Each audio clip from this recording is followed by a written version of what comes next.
All right, so the Kings' decision, the Cavs face the daunting task of dethroning the Warriors. Once again, this whole panel says no, they can't do it. But another issue looming, LeBron's potential free agency. LeBron can opt out of his deal and become an unrestricted free agent in July. Dave, you wrote a piece. It's up now on .com. Says Cavs owner Dan Gilbert will focus on LeBron's free agency after the finals. Tell us more. Yeah, so Dan's compartmentalizing this, and he claims that there's no cloud looming over the franchise right now in terms of what's going to happen with LeBron come July 1st. I don't know if I believe that, but it would be doing a disservice to where the Cavs are in this moment to not put all your thoughts and efforts into trying to get 4 wins.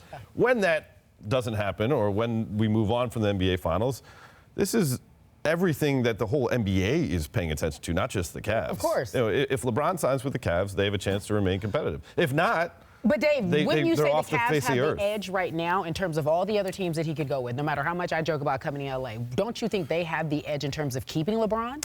They're 4 wins away from a championship, and if they win the championship, LeBron's not going to leave. He cares about his legacy way too much to leave a championship team. So that's why they have the edge. But the 3 teams that we've been talking about that are in the conversation in terms of where I think, Sixers, Lakers, and Cavs. Now, you maybe throw in the Rockets. Don't put that. Maybe throw in You better throw that Clip City and Jimmy there. Dark horse. Nobody saw the Heat coming either. Nobody saw Miami Heat coming either. All right. The reason why we know, though, that this is a bunch of hogwash is because they still got that 8th pick.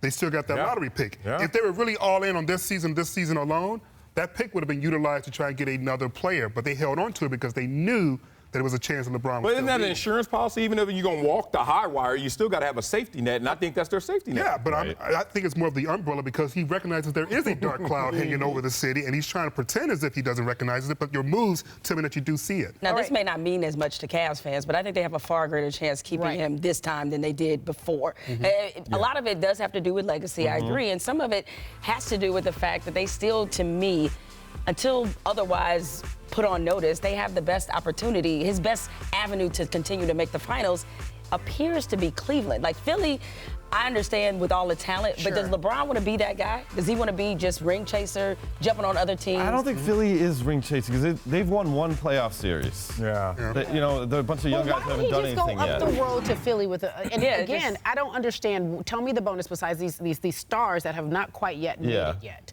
How could he and bring Eastern them Conference, along? and it's the He's Eastern still Conference. bringing them along. Yeah, and he sets him up if it works off early that he could extend his career and not be option 1, be option 3. That's what he thought he was going to do when he came to Cleveland. He thought Kyrie and Kevin Love would be those guys for him. They haven't been. You know what? And that's why you have to look at other options. Real estate. That's why I still feel like he's coming to LA. Yeah, how about this? How big is Clippers? Stop it. I heard you say LA, but you didn't finish. Right. How big a slice is the relationship between Dan Gilbert and LeBron James? We know legacy, winning, lifestyle, but how much is it that relationship? Well, I mean, again, if he has to trust someone to put his life and legacy in their hands, and there is a level of bad blood from all the things that have happened dating back to the decision, that's tough. I mean, how do you just all of a sudden repair that? And if there are moves that start to be made that he believes aren't in his and the franchise's best interest, Kyrie Irving trade, Right.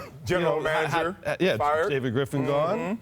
How do you repair that between now and the start? And we're just showing this video. Did you guys see that video? We're showing how LeBron is still bitter with Dan. Like, he barely is touching his hand. So I almost feel like, even though that's the edge, you're right. Quick note on that. They did meet each other in the locker room off camera. Okay. After Game 7. Always off camera, though. Hey, dog, can't be having them flicks with you. Can't be on my IG. Level of interaction. Mama don't like a lot of people over. Can't you love me in public? You know how much you gotta hate somebody? How much you gotta hate somebody? He writing your checks, but you like, dude, no pics. That's gangster. David Benman, although you threw shade at the Lakers, we were happy to have you here. Great to be here. And probably can't come back up.